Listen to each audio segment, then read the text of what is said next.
We've heard so much tonight, so powerfully, about the horror that has been going on in Gaza and in Palestine, not just for the last year, but for the last 76 years and beyond that. And I think sometimes the horror, and people have expressed it tonight, it makes you absolutely paralysed with despair and fear and all the other things that we feel, and particularly the pictures in the last few days of people being burnt to death in tents or hospitals.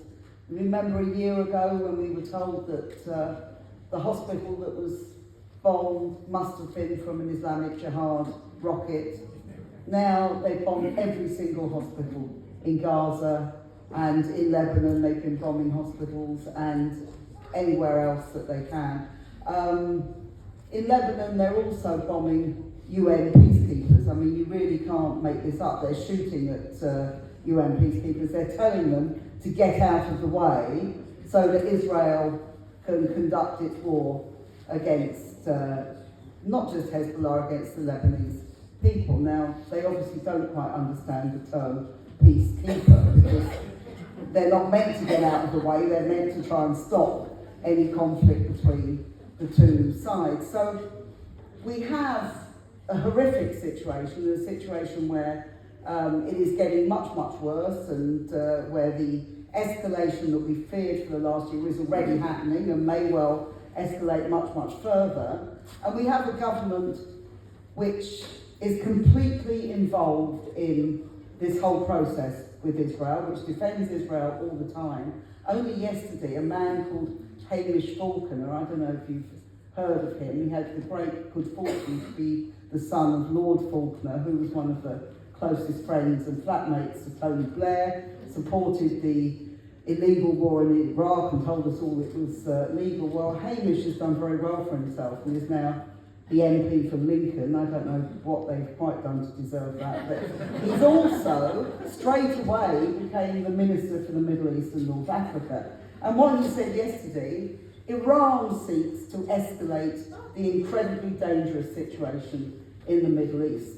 So he's imposed sanctions on various Iranian military figures. Now, you really couldn't make this kind of stuff up. Everybody can see, everybody in the world can see that what is going on is that Israel is escalating on a fantastic scale. And we've been told now for the last year that Israel is defending itself.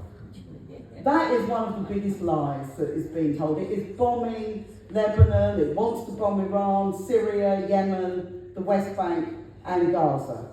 It is a country which is supposedly in revenge for 1,200 people dead on October the 7th last year, has already killed not just the huge numbers in Gaza, and the figures that are given are much, much higher than the 43,000 official figures that we've seen, has already killed more than 2,000 people in Lebanon and displaced over 1 million people in Lebanon. That's already in the last month. So all the talk about them defending themselves is simply untrue.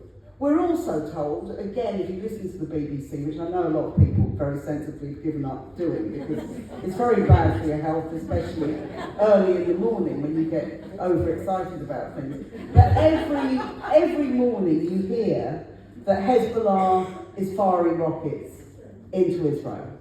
You never hear that there are far more rockets being fired by Israel into Lebanon, and that's been going on for the last year. So you hear half the story. You hear that Israelis have had to move out of the north of Israel. You don't hear that, of course, Lebanese people have had to move out of the south of Lebanon. That's now forcibly being moved out by the Israeli army, which has had its own ground invasion. You also are told all the time, every time you hear a report of what Hamas says or anything to do with the health ministry or what Hezbollah says, this is always said it's a designated terrorist organisation. Now, you don't have to support Hezbollah or Hamas or everything that they do, or indeed anything that they do, to recognise that they wouldn't exist if it wasn't for an occupation that's been going on for 76 years.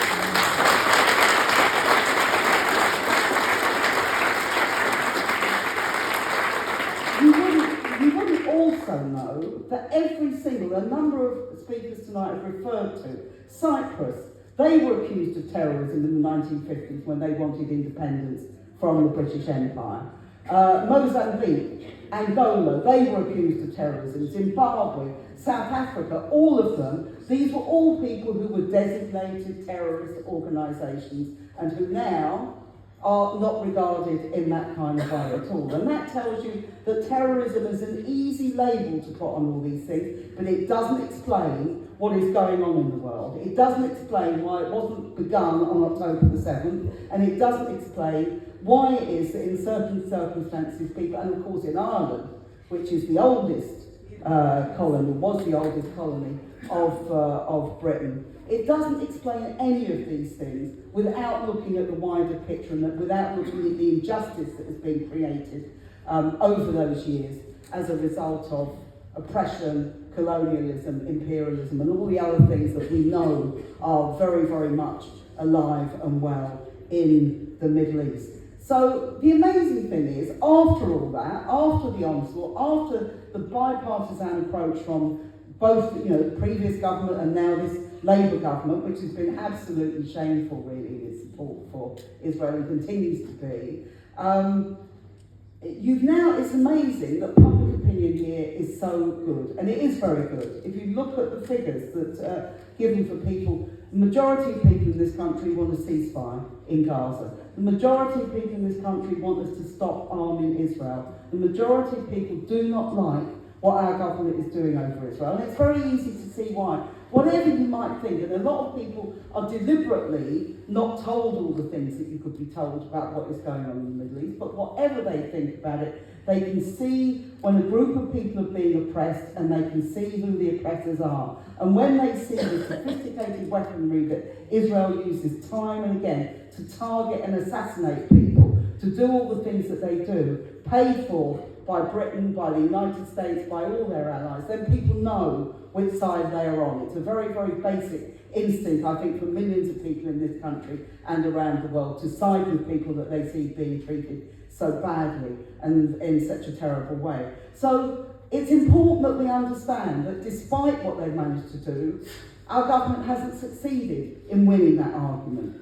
They've been trying to criminalise us. We've heard from people tonight about the criminalisation that goes on. It goes on all the time. The hate marches. What are hate marches about? Why do they say they're hate marches? They know they're not hate marches. Anybody who goes on those marches knows they are incredibly welcoming, they are incredibly diverse, and particularly when Jewish people come on those marches, they receive a tremendous welcome. Why is that? Because it's not about hating any group of people. It is about standing in solidarity with the Palestinians, and that is what they cannot stand. So they try all the time to make out somehow we're hateful, we're terrorists, we're extremists, we don't care about human life, and we just back terrorism all the time. It is a complete lie, and it's one that we have to fight. We also have to fight for the bigger picture here. I mean, people have talked about the settler colonial situation in Israel, the occupation in Israel, but of course it's much more than that. It is a whole, as Barnaby said, it's a whole imperialist system rooted at its centre in the United States. Britain is, has got the oldest empire, but very, very much a faded empire now, so it hangs on even more to its junior sort of mercenary role in doing anything that the Americans wanted to do, providing warships, aircraft carriers in the Pacific, anything that's needed by Britain. They don't mind getting rid of the pensioners' fuel allowance, they don't mind screwing the NHS as long as they can keep Trident and as long as they can keep all the weapons that they're spending billions and billions of pounds on every year. So that imperialist system is one which isn't just about Israel, it's about the whole region, and it's about the resources, obviously mainly oil. And isn't it interesting that they don't want Israel to bomb Iran's oil installations because that will raise the price of oil and therefore make people in America not able to fill their cars with petrol. That's the cynicism that's involved in all this sort of thing. But it isn't just about oil, it's about strategic control and interest. And they have failed in all their wars in the Middle East. They failed in Iraq. And one of the consequences of the failure in Iraq was to make Iran one of the strongest opponents to the United States in the Middle East. That is what they're now trying to deal with, and they're trying to deal with it at the expense of the Palestinians, at the expense of the Lebanese, and the expense of everybody in the Middle East if this war continues. So we have to do everything that we can to end that. I'll just try to conclude by saying, you know, again, a number of the panellists have made the point that we shouldn't be too despondent. And I think one of the things about wars, I was sitting in my flat the other day, and I was thinking, what would I do if a targeted missile hit one of the flats just over the road or just down the road? How would you feel? I mean, and you'd have obviously a range of emotions would be going on. But one of the things they do with this is to frighten people and to make people feel it's so desperate and so difficult. And that's what wars are like. That's what they do to people. They have a terrible, terrible impact on us individually, which is why what we do collectively is so important. That is why meetings like this are so important. That is why demonstrations like the one on Saturday are so important. That is why fighting all these different fronts, the trade union work we've done. I mean, Steve had to leave, but Unison has done a tremendous job in supporting particularly the last day of action, and also we managed to get a resolution through the TUC, which anyone who knows about the trade union movement in this country will know isn't the easiest thing to do, which actually two very good resolutions against the expansion of war and in solidarity with Palestinians. So we are beginning to do this. We do, I mean, even Secretary of State Blinken has said, if you don't stop starving the Palestinians in the next month, in the next 30 days, we are going to cut off some of the arms. Now, none of us have got any illusions that that makes any fundamental difference, but it's a sign of how frightened they are, and they know that this is a mass solidarity movement internationally, and they know it's going to continue. So what we have done has been incredibly important here and everywhere else, and we have to continue that work. We have to do it in our trade unions, in our communities, in our mosques, in our churches, in our schools, our universities, in all of those places, is to say we are in solidarity with the Palestinians and with the Lebanese and with the Iranians, because the Iranians, well, it will be the most bloody war if that war happens, and the Iranians had their own war with Iraq when Iraq was a big friend of the United States and was backed by the United States back in the 1980s. An absolutely dreadful, dreadful war, which is still very much in the national consciousness. Those things we have to oppose, and we have to stand up and fight for it. So please do everything you can. Please join Stop the War. Please donate to the appeal that we've got. Please organise meetings locally if you can. Please organise leafleting. Please be there on Saturday. But most important, let's keep campaigning. Let's keep organising until we win. Thank you.